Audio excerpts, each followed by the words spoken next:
Hi, welcome back to Joe Blogs. In today's episode, I want to talk to you about what's happening in the Russian economy, and specifically to talk about the relationship between Russia and China.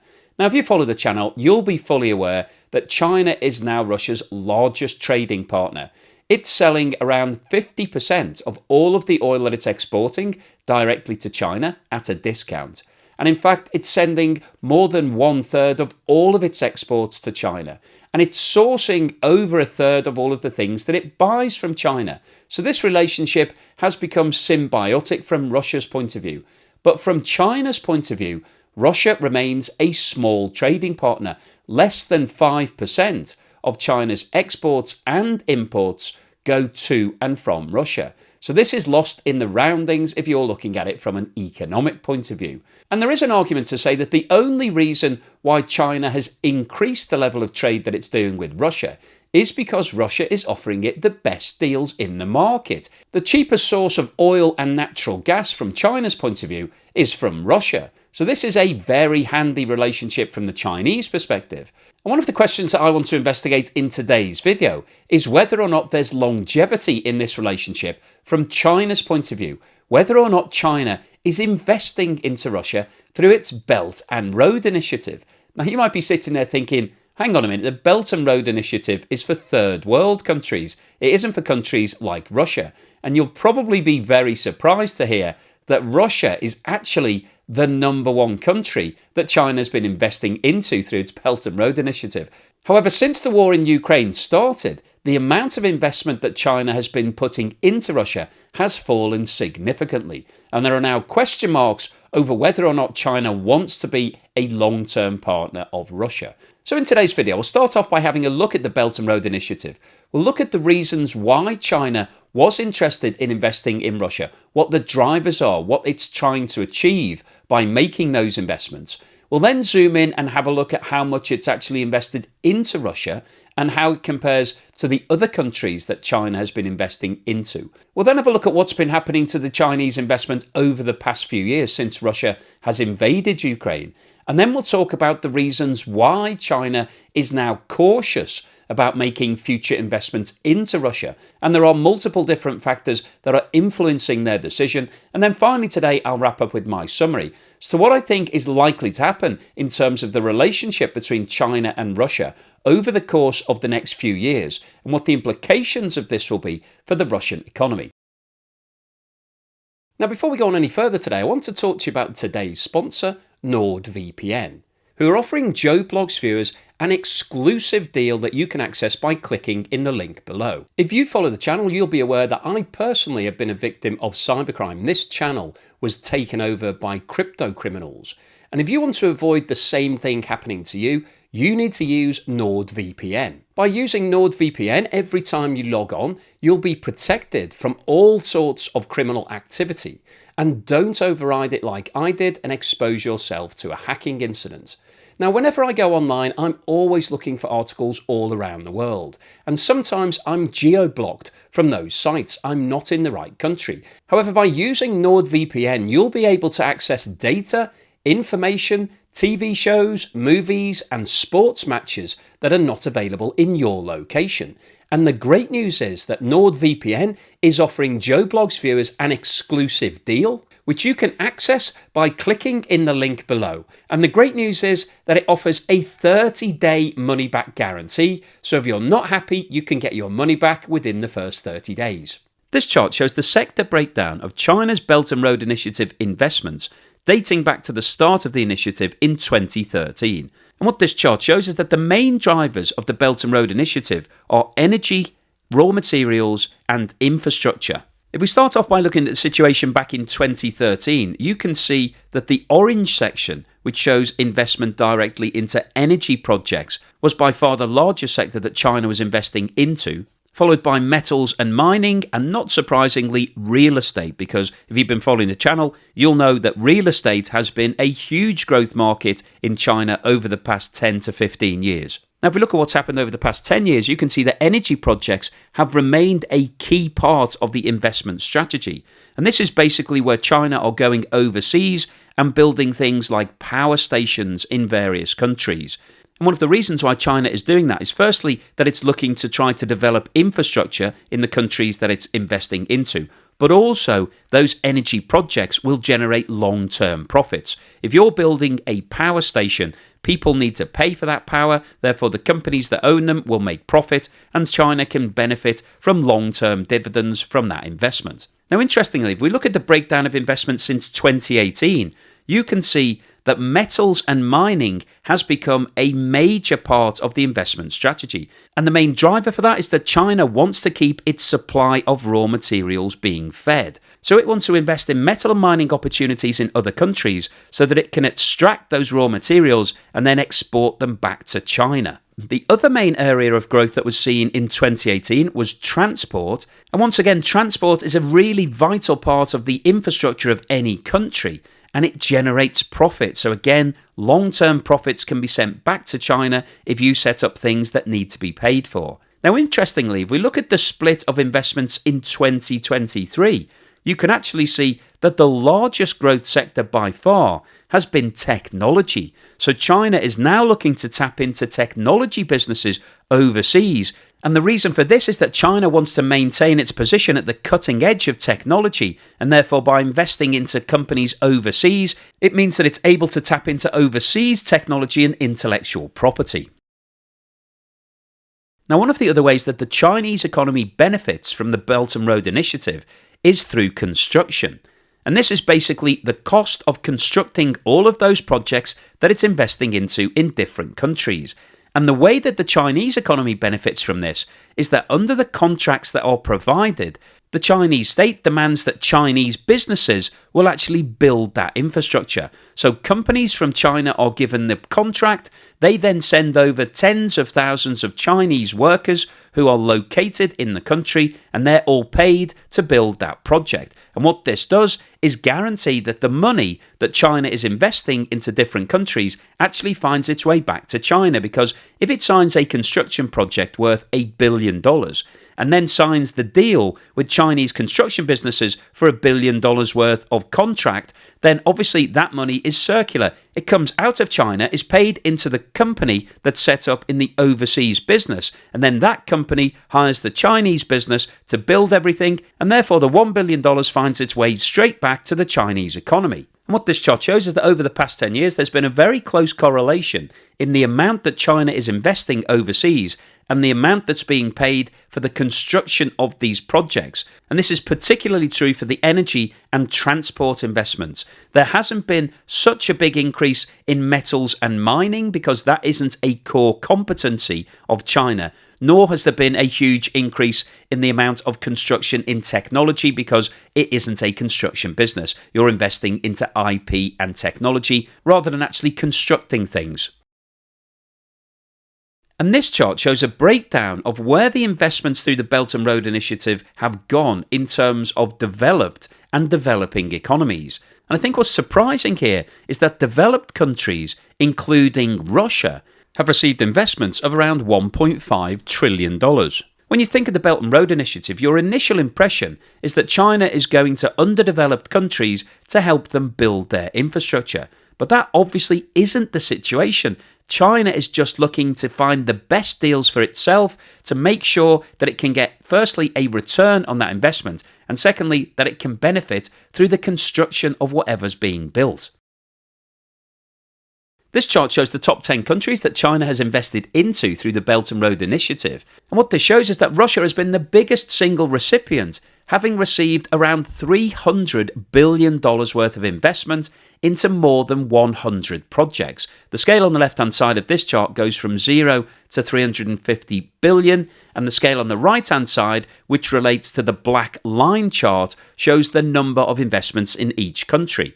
Also surprisingly, the second biggest recipient is Qatar, which is an oil-rich nation. And the reason why China has been investing into Qatar is obviously to benefit from developing those oil facilities. It's received almost $250 billion for more than 50 different projects.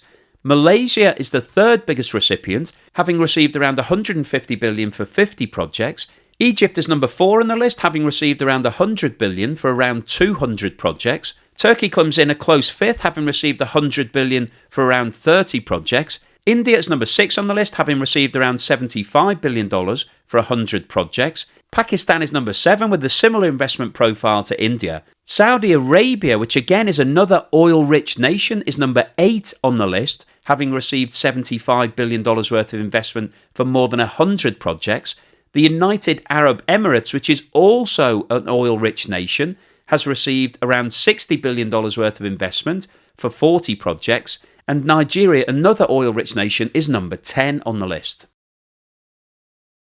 This map shows the regional distribution of Chinese investment projects into Russia, and the colour coding of the areas in Russia relates to the number of projects in those regions.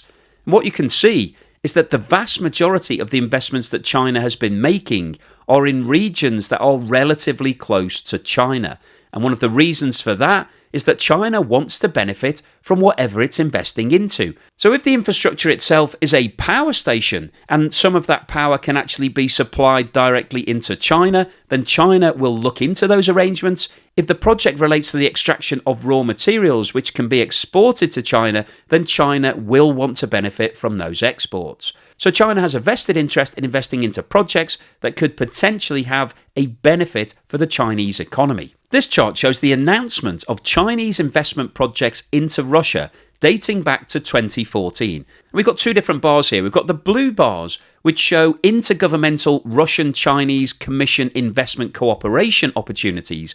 And we've got the orange bars, which are just pure investments from China. And what this shows is that in the period between 2014 and 2019, there were a lot of deals being announced between Russia and China. In 2014, 12 deals were announced, 9 Russian-Chinese cooperation deals and 3 direct Chinese deals. In 2015, 16 deals were announced, 7 cooperation deals and 9 direct Chinese deals. In 2016, 11 deals were announced, 8 being joint venture deals and 3 direct deals. In 2017, 14 deals were announced, 12 of these were cooperation deals and 2 direct deals.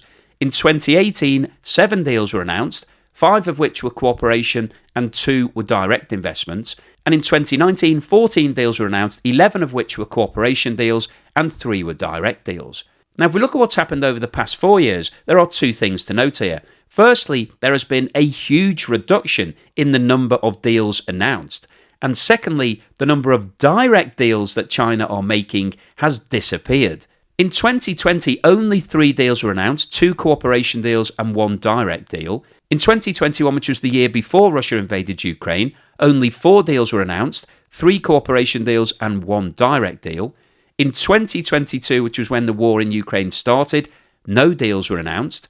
And in 2023, only 1 deal has been announced, and that is a cooperation deal between Russia and China. Now, I don't have the details as to what that deal is, but it may well have been driven directly by the Russian authorities rather than the Chinese authorities. And if we take a step back and look at the overall position for this chart, you can see that the interest of China investing directly into Russia has disappeared over the past few years.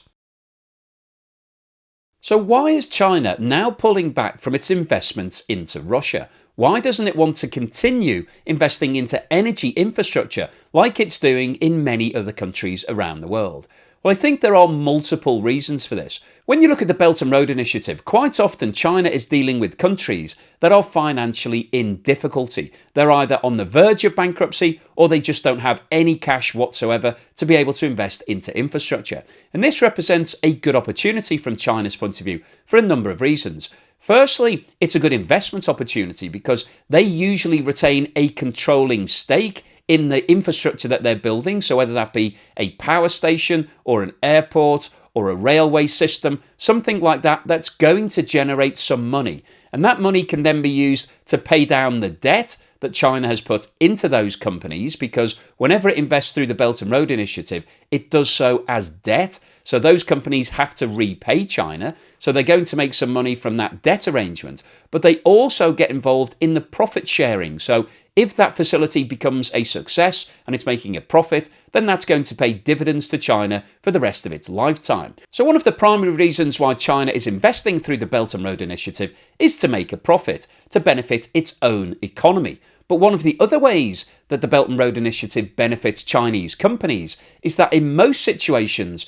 China demands that Chinese construction businesses come over to your country and actually build the project itself. So that generates employment because you've got tens of thousands of Chinese operatives who are going overseas to actually work on those projects, and the companies involved will make a profit from actually building the infrastructure. So although China is putting the money in, a lot of that cash goes back to China, paying the Chinese businesses that are employed to actually construct it. So this is a virtuous circle from China's point of view. They put down the cash and all the Chinese companies benefit from those projects that have been put into place.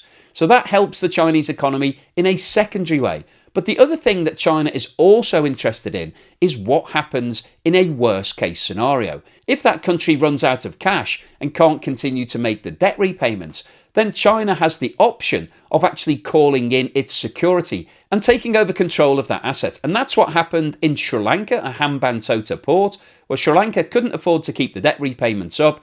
China then took a 99-year lease over that port, and it's now owned by the Chinese authorities. So it's still being constructed, it's still operating, but it's for China's benefit. And one of the concerns that's been raised is that China could develop that as a military outpost. It could start sending warships there, sending planes, and building it up as a military base. Now, obviously, if we think about the context of all of these issues with regards to Russia, in terms of making a profit, yes, the Chinese are happy that they can build infrastructure in Russia and they will have a share in those future profits. And that's exactly what happened over the last 20 or 30 years with a lot of companies from the West. So businesses like ExxonMobil, Shell and BP all went into Russia, helped Russia to develop their oil and gas facilities, and then got a share of the profits. But what we've seen since the invasion of Ukraine was that Russia cut all of those relationships. So all of those companies from the West have had their assets taken off them and they no longer receive any profit sharing whatsoever.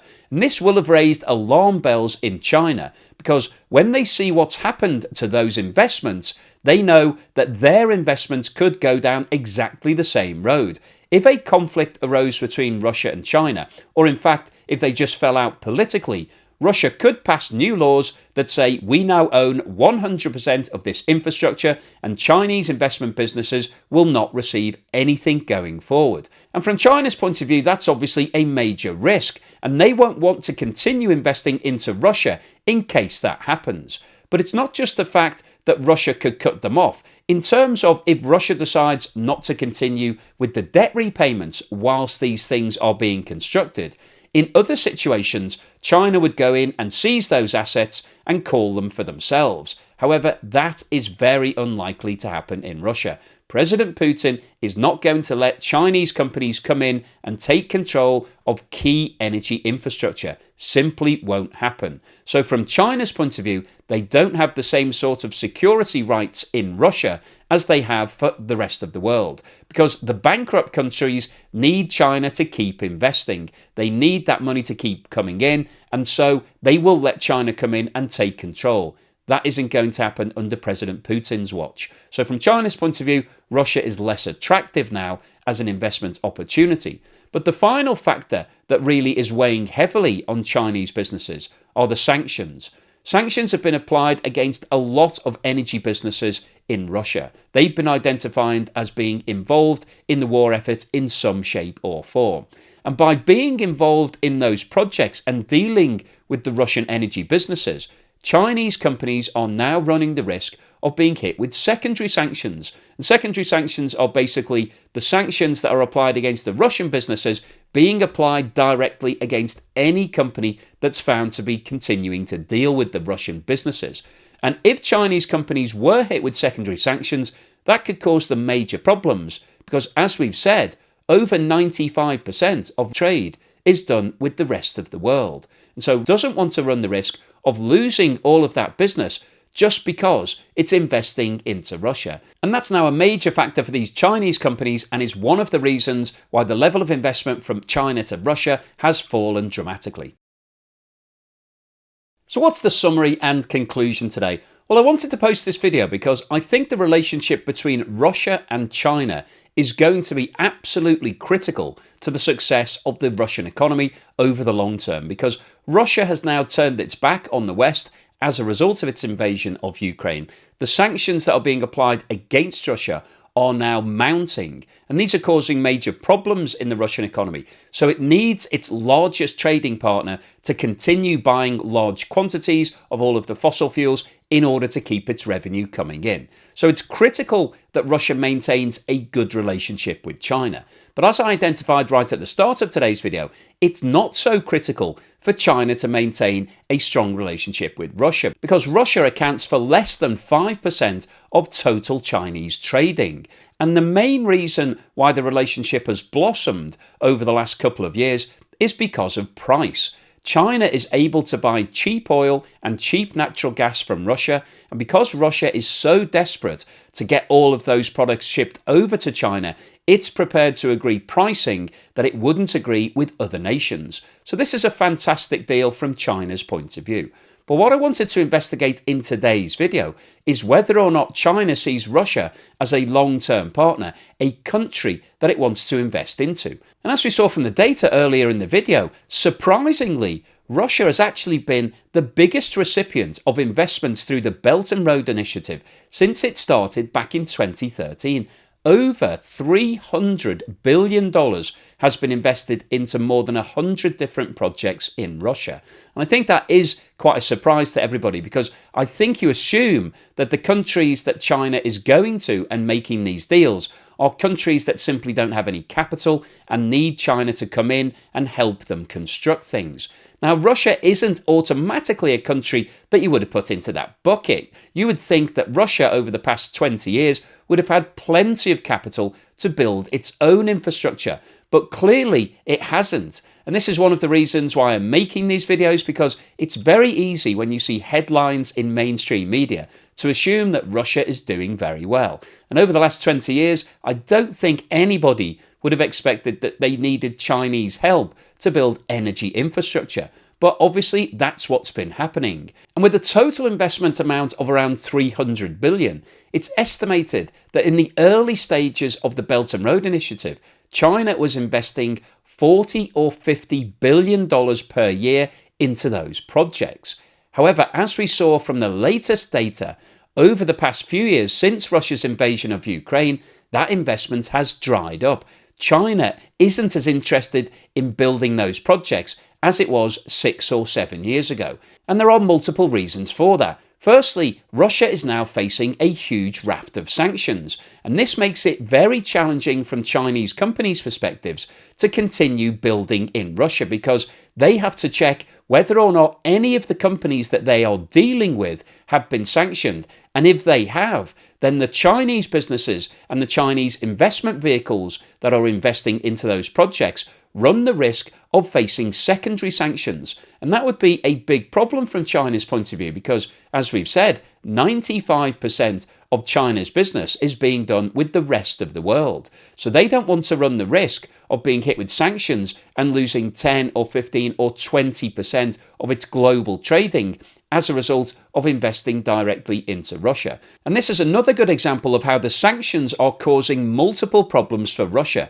It's not just the companies that have been sanctioned that are directly impacted, it's the wider Russian economy. But also, one of the other factors that's now influencing China's investment decisions in Russia is what's happened with the Western companies that invested into Russian businesses. And as we've spoke about in many previous videos, a lot of the companies that had invested billions of dollars building up joint ventures and relationships in Russia have seen their investments being completely wiped out. Companies such as ExxonMobil, BP and Shell that invested tens of billions of dollars over many years constructing oil and gas facilities in conjunction with the Russian companies have seen their investments completely taken away from them. They've been nationalized, handed over to the state. Russia issued new laws and said, we now control all of this and you don't earn a penny from it going forward. And we've also seen energy businesses such as Uniper have their power plants taken away from them.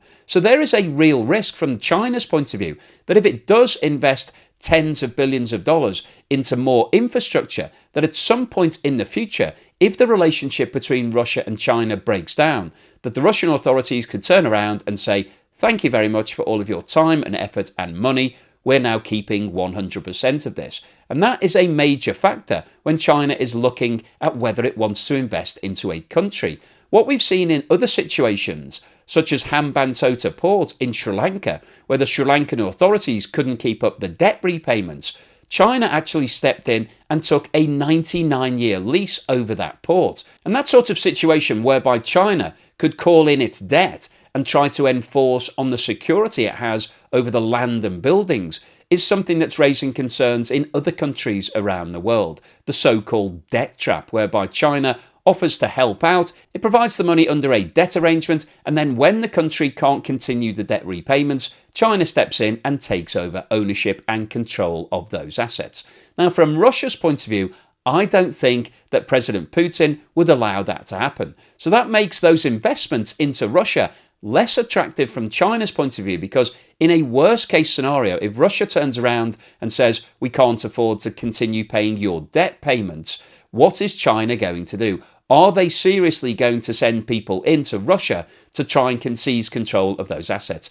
Very unlikely, I think, from a political and a military perspective. Russia simply wouldn't allow that to happen. So there is a very different relationship between China and Russia than there is for most of the rest of the Belt and Road Initiative. And I think what's been happening in Ukraine over the past few years has really opened China's eyes to the fact that Russia isn't going to roll over and allow China to come in and take control of its key energy infrastructure. So that is definitely changing the attractiveness of Russia as an investment opportunity from China's point of view. So the overall summary of today's video is that whilst the relationship between Russia and China has increased significantly over the past couple of years since Russia's invasion of Ukraine, the majority of that relationship is purely down to trading. China is buying things from Russia because they're offering the best price in the market. This is a good deal from the Chinese point of view. However, from an investment point of view, whilst China was investing heavily into Russia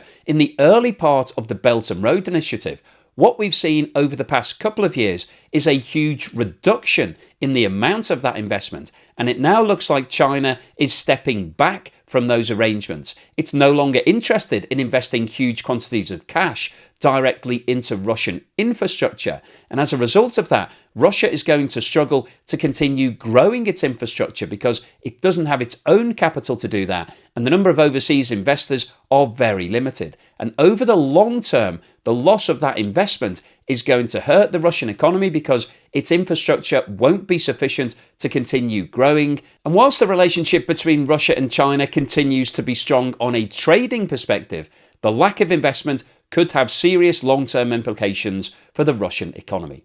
So hopefully you've enjoyed today's video, you found it useful, informative and thought-provoking. If you've liked what I've said, then please give me a thumbs up. Thank you for watching this video all the way through to the end, and here's something to put a smile on your face.